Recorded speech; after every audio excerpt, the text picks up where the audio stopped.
ಗೌರಿಬಿದನೂರು ನಗರದ ನದಿಗೆಡ್ಡೆ ಶ್ರೀ ಪ್ರಸನ್ನ ಆಂಜನೇಯ ಸ್ವಾಮಿ ದೇವಾಲಯದಲ್ಲಿ ಆಯೋಜಿಸಿದ್ದ ಬೇಸಿಗೆ ಶಿಬಿರದಲ್ಲಿ ಮಾತನಾಡಿದ ಪದ್ಮಾವತಿ, ಇಂತಹ ಶಿಬಿರಗಳಿಂದ ಮಕ್ಕಳಲ್ಲಿ ವೈಜ್ಞಾನಿಕ ಮನೋಭಾವ ಬೆಳೆಯುತ್ತದೆ. ಹೆಣ್ಣು ಮಕ್ಕಳ ಕಲಿಕೆಗೆ ಹೆಚ್ಚು ಪ್ರೋತ್ಸಾಹ ಸಿಗುತ್ತದೆ. ಶಿಬಿರದಲ್ಲಿ ಕೋಟೆ ಶಾಲೆ, ಜಿಎನ್ಆರ್ ಶಾಲೆ, ಜ್ಞಾನಮಂದಿರ ಶಾಲೆ ಮಕ್ಕಳು ಪಾಲ್ಗೊಂಡಿದ್ದರು.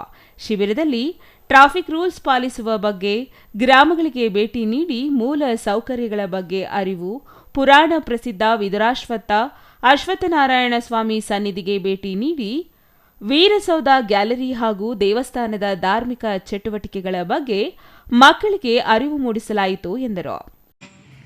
ನಮಸ್ಕಾರ. ನಾವು ಇಲ್ಲಿ Swami Vivekananda SVYM Swami Vivekananda youth movement ಅಂತ, ಇದು ಒಂದು NGO.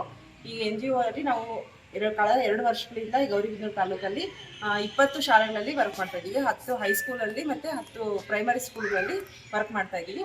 ಈ ವರ್ಷನೂ ಸಮ್ಮರ್ ಕ್ಯಾಂಪು ಮತ್ತು ದಸರಾ ಕ್ಯಾಂಪ್ ಎರಡೂ ಮಾಡ್ತೀವಿ.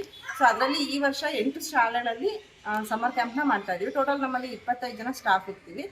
ಅದರಲ್ಲಿ ಈಗ 5 ಜನ 4 ಜನ ಇದರ ಶಫಲ್ ಆಗಿ 8 ಶಾಲೆಗಳಲ್ಲಿ ವರ್ಕ್ ಮಾಡ್ತಾ ಇದ್ದೀವಿ. ನಾವು ಕೋಟೆ ಶಾಲೆಯಲ್ಲಿ ಶಾಲಾ ಸುಗಮಗಾರರಾಗಿ ಅಂದರೆ ಒಂದು ಸ್ಕೂಲ್ ಫೆಸಿಲಿಟಿ ವರ್ಕ್ ಮಾಡ್ತಾ ಇರೋದು. ಇದು ಶಾಲೆಯಲ್ಲಿ ಮಾಡಬೇಕಾಗಿದ್ದಂತಹ ಸಮ್ಮರ್ ಕ್ಯಾಂಪು ವಿನಾಕಾರಣಗಳಿಂದ ಶಾಲೆಯಲ್ಲಿ ನಮಗೆ ಪರ್ಮಿಷನ್ ಆಗಲಿಲ್ಲ.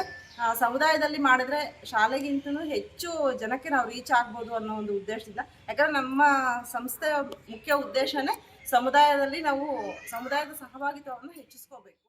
ಇನ್ನು ಈ ವೇಳೆ ವಾರ್ಡಿನ ಸದಸ್ಯೆ ಸಾವಿತ್ರಮ್ಮ, ಜ್ಯೋತಿ, ವೆಂಕಟೇಶ್, ಸಂಚಾರಿ ವಿಜ್ಞಾನ ಪ್ರಯೋಗಾಲಯದ ಸುಗಮಗಾರ ಶೋಭಾ, ಇನ್ನು ಹಲವರು ಹಾಜರಿದ್ದರು.